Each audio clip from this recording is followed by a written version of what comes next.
Hi, everyone, and thank you for being here. I want to talk about a critical gap in perinatal care, and it's one that affects many of our communities and too often goes unaddressed. I'm focusing on the lack of affirming care for trans and non binary people during pregnancy, birth, and the postpartum period. This is a barrier that's deeply rooted in structural inequities.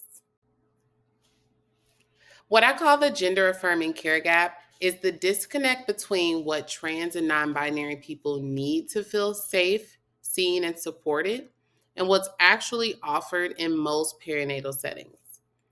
So, this shows up in misgendering, assumptions about anatomy, non inclusive forms, and providers who simply haven't been trained to care for diverse gender identities.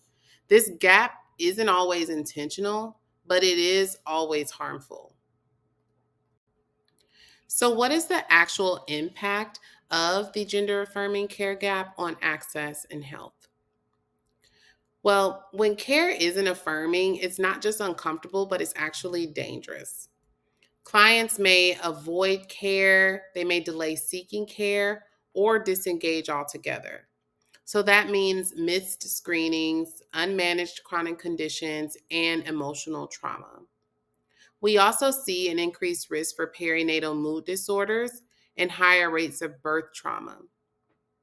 In addition to that, the gap reinforces marginalization for a group who's already trying to navigate a system that is not built for them.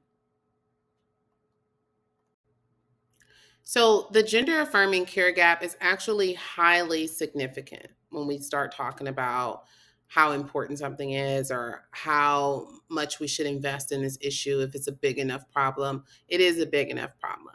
In the 2022 United States Transgender Survey, 24% of trans and non binary people said that they avoid care due to fear of mistreatment. So, in the perinatal setting, that is going to lead to worse outcomes. So, it's definitely worth paying attention to and worth fixing. So, what does this actually look like in practice? Well, in clinical settings, the care gap is often invisible to providers. Electronic health records default to binary options, male or female. Intake forms say mother by default. Providers use incorrect pronouns or make assumptions about identity. And when we don't ask about preferred language for body parts, like chest feeding versus breastfeeding, we send the message that our care isn't built for everyone. So we must consider what the client must be experiencing as they live in this gap. For people trying to access care, this experience is exhausting. It means having to constantly educate providers, correct misgendering, and choose between being safe and being authentic. And some fear being mistreated or denied care altogether. And that fear isn't unfounded.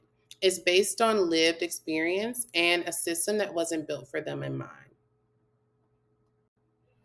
So, in order to find a solution, we have to consider where this even came from. Where did the gender affirming care gap originate? Um, this comes from something called cis normativity. This is the idea that everyone is cisgendered unless stated otherwise. Our healthcare system was built on that assumption, and it shows up everywhere. For a long time, queer and trans people were left out of medical research, education, and policies. That's why so many of our forms, systems, and even the language we use still default to the gender binary, male or female. This isn't just about personal prejudice, it's about how the system was designed. So often this gap shows up implicitly in things such as our hospital intake forms, the electronic medical record systems, and provider assumptions. But it can also be explicit. So, providers refusing to offer gender affirming services, staff who mock or shame patients, and institutions that don't protect transgender and non binary clients from discrimination. Both types of bias are harmful, and both must be named. So these care gaps have consequences. Clients may miss prenatal care appointments. They may face increased risk for perinatal depression or PTSD. And some may avoid vaginal birth due to trauma or dysphoria and prefer C sections. And when care is non affirming in the postpartum period, we see lower follow up rates and less access to chest feeding support.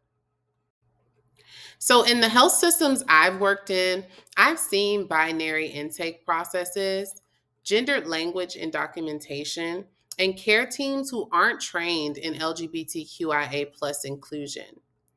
These structural issues create invisible barriers. They make it harder for people to receive compassionate, comprehensive care, even when providers mean well. So, what are the lessons learned here? Well, working on this project gave me a chance to slow down a bit and really notice the ways our systems and even some of our habits can unintentionally leave people out. So it made me realize that equity isn't just about using the right words or being welcoming. It's really about rethinking how we provide care from the ground up. As future midwives, we're in a position to do that, to make sure that everyone feels safe, seen, and respected. I just wanted to leave you with the final message.